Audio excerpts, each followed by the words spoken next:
Viral one layer makeup technique with tips and tricks. It's a perfect, simple, easy to do makeup technique. I learned this technique about 2 years ago and it has been a part of my makeup routine. So I'm gonna share with you all the techniques and tips that I learned to make this technique work. First and foremost, make sure you have prepped your skin really well, which means you have cleansed your face and also added moisturizer, and give at least couple of minutes before doing your makeup so that the skincare can really sink into the skin and it provides a soft base which we want to do our makeup. Otherwise it's gonna interrupt with your makeup and it's not gonna look flawless. For this particular technique, we want the makeup products in a cream or liquid form. Keep your makeup products ready, which means your concealer, your foundation or skin tint, bronzer, blush, everything ready, and also setting powder.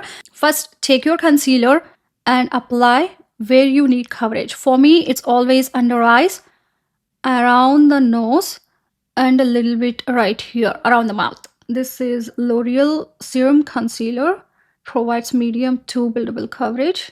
Let's move on to the foundation or skin tint. Okay, I'm gonna use the Maybelline Lifter Sticks. It's basically a multi-sticks. I'm just gonna roughly apply it on the rest of my face to even tone the skin.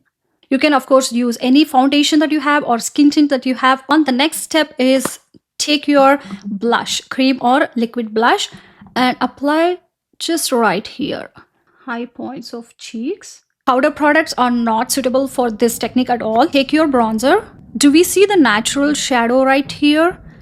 I'm just gonna apply this.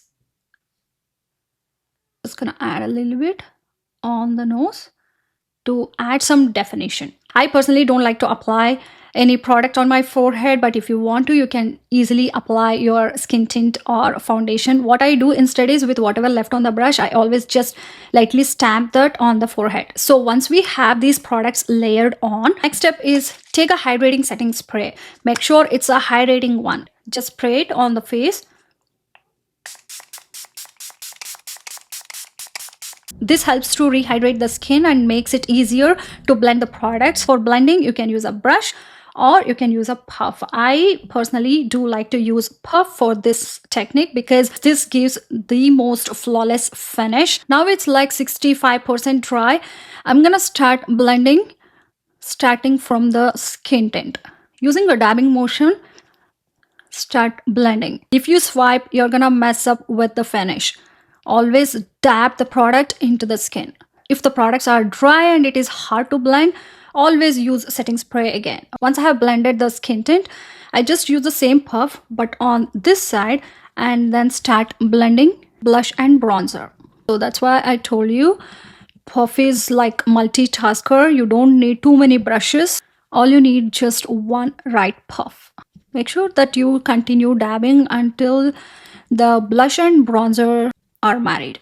I'll go with the other side to blend the products on my nose. This is such a simple technique and works every time. I like to blend the concealer at last. Since it's pretty dry, what I'm gonna do is I'm just gonna add setting spray to the puff, stamp on the back of my hand. When it is slightly damp, I'm just gonna go and start blending the concealer. So this technique, what it's gonna do is, since we have the concealer on for a couple of minutes and also adding setting spray, makes the concealer last longer, plus setting it with powder gives a flawless finish plus no creasing. And here is a tip. So do we see the blush is right here because we have blended the concealer till here, right? So again, I'm gonna go on this side where we blended the blush and I'm just gonna stamp on top of the cheek because I don't want any separation between concealer and blush. I'm gonna dab a few times so that it looks so seamless. One last time, make sure everything is blended well. Once everything is blended well, go with your translucent setting powder. Take any powder that you have. I'm using Laura Mercier translucent setting powder here, and with a different puff I have loaded the powder, but I'm gonna just even it out on the back of my hand and then I'm going to set the concealer. This is a very important step to avoid concealer from creasing. Since we already have used setting spray to blend the concealer, and sealing it with powder really makes the under eyes look so flawless. Do we see the difference? You can also use powder wherever you don't want much shine. For me, it's also right in this spot. I know I don't have any products right here, but applying just a little bit of powder tones down that shine and everything looks cohesive. It's such an easy and helpful technique to get the flawless base in 5 minutes without layering on too many products which might look cakey or heavy. This technique is perfect for everyday or events or functions. You just name it. And I have tried this in hot weather for weddings also, and my makeup looked flawless even at the end of the day. All I did was I added setting spray again on top, not the hydrating one, something that has a matte finish, and my makeup stayed in place all day long. But for every day, I just use 2 to 3 products layered on, add setting spray, then blend well and set the concealer with powder, and it works every time. I hope this video helps. If you have any questions or requests, leave them in the comment section down below. I will see you guys very soon. Bye.